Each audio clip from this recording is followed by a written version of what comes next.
financière, c'est un peu plus de 34 millions d'euros. Voilà un petit peu la première zone, c'est en fait ce qu'on appelle le chemin de la grotte qui nous mène directement au facsimilé, c'est la zone 2, la zone 3, zone 4, zone 5, zone 6, zone 7. Donc ces zones, ce sont des zones thématiques sur lesquelles éventuellement mon collègue Bernard Noël pourra donner quelques explications sur le contenu de chacune des zones. D'accord? Allez, on va y aller. Donc, à titre indicatif, autre élément un petit peu significatif, le bâtiment repose sur presque un peu moins de 500 pieux.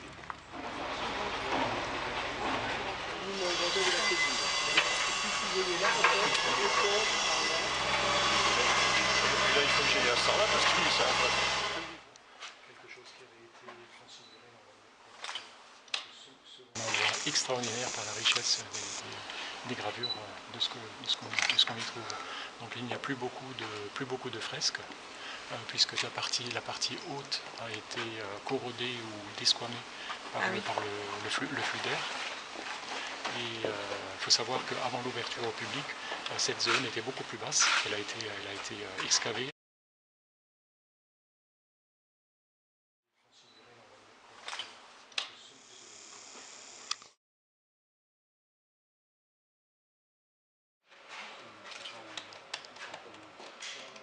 Ce que j'ai réglé en fait. On va se retrouver. C'est notre mappage qui est l'étage des couleurs, des vides, des pleins, tout ça, pour le retracer. Un document photographique pour cette zone. Il y a des zones pour lesquelles on a en plus de notre matériel. Il est positionné exactement. En fait, on le positionne avec le projecteur. Vous avancez de combien par jour en fait Là, par exemple, cette zone, j'ai commencé ce matin et j'ai fait toute cette partie-là depuis ce matin. Déjà, ça dépend des zones. Il y a des zones qui sont... C'est presque terminé en fait là. Ouais. Il reste juste le bas. Et donc à partir de la partie basse, là toujours partie basse.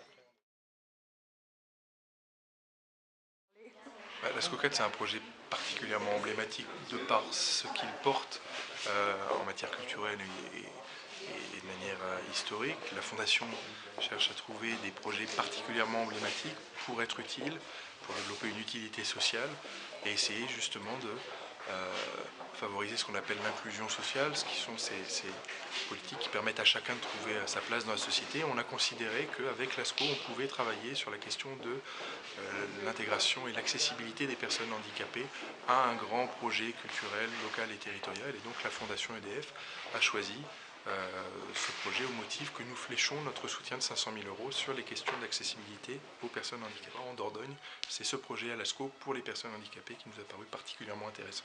C'est l'un des plus importants, l'ASCO 4 ? C'est très certainement le plus important sur la durée de notre mandat.